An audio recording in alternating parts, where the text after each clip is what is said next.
ડીસા તાલુકામાં ગમખ્વાર અકસ્માત 3 લોકોના મોત નીપજ્યા. બનાસકાંઠામાં અકસ્માતની વણઝાર યથાવત. ડીસા તાલુકાના જૂના ડીસાથી સમઉ જોડતા નવીન માર્ગ પર સર્જાયો ગમખ્વાર અકસ્માત. નવીન રોડની કામગીરી પૂર્ણ થાય તે પહેલા જ સર્જાયો અકસ્માત. ડીસા તાલુકાના જૂના ડીસાથી સમઉને જોડતા માર્ગ પર સ્પીડ બ્રેકર મૂકવા ગ્રામ્ય વિસ્તારના લોકોની માંગ. ડીસા તાલુકાના લુણપુર પાસે આવેલ બહુચરમાના મંદિર પાસે રોડની ગોળાઈમાં સર્જાયો ભયંકર અકસ્માત. ડીસાના લુણપુર પાસે 2 મોટરસાયકલ સામસામે અથડાતા 3 યુવાનોના સારવાર દરમિયાન મોત નીપજ્યા. એક મહિલાનો સદનસીબે આબાદ બચાવ થયો.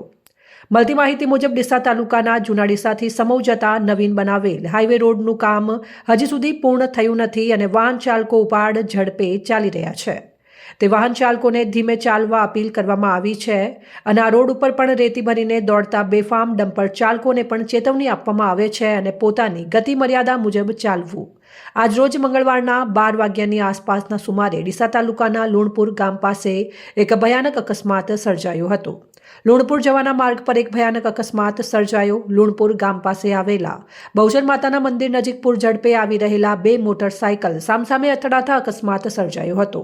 આ અકસ્માત એટલો ભયાનક હતો કે બંને બાઇક ચાલકો સામસામે અથડાતા બંને બાઇક પર સવાર 4 લોકોને ગંભીર ઇજાઓ થવા પામી હતી અને બંને બાઇકો સામસામે અથડાતા ભાગીને ભૂક્કો થઈ ગઈ હતી. આ અકસ્માતના કારણે ઘટના સ્થળે લોકોના ટોળે એકઠા થયા હતા અને બચાવ કામગીરી કરવામાં આવી હતી. તે સમયે 108 એમ્બ્યુલન્સ વાળને કોલ કરતા 108 એમ્બ્યુલન્સ ઘટના સ્થળે પહોંચી ઘાયલ થયેલ લોકોને ડીસાની સિવિલ હોસ્પિટલ ખાતે સારવાર માટે ખસેડવામાં આવ્યા હતા. ગંભીર રીતે ઇજાગ્રસ્ત થયેલ 3 યુવાનો અને 1 મહિલા હોવાનું જાણવા મળ્યું હતું. ઇજાગ્રસ્ત 3 યુવાનોને ગંભીર ઇજાઓ થવા પામી હતી ત્યારે એક મહિલાને સામાન્ય ઇજા થઈ હોવાનું જાણવા મળ્યું છે. ગંભીર રીતે ઇજાગ્રસ્ત 3 યુવાનો પૈકી એક યુવાનને પાલનપુર સરકારી હોસ્પિટલ ખાતે સારવાર માટે ખસેડવામાં આવ્યા હતા. આ 2 યુવાનોને ડીસાની ખાનગી હોસ્પિટલ ખાતે ખસેડવામાં આવ્યા હતા. મોડી સાંજે મળતી માહિતી મુજબ ઇજાગ્રસ્ત થયેલ 3 યુવકોનું સારવાર દરમિયાન મોત નીપજ્યું હતું અને 3 મૃતકોને પીએમ માટે ડીસા સિવિલ હોસ્પિટલ ખસેડવામાં આવ્યા હતા.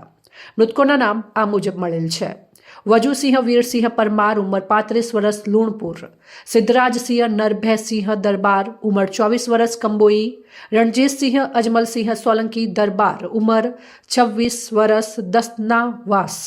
અને પોલીસે અકસ્માતે ગુનો નોંધી આગળની કાર્યવાહી હાથ ધરી હતી. અહેવાલ અમૃત માળી, સંબંધ ભારત ન્યૂઝ, ડીસા.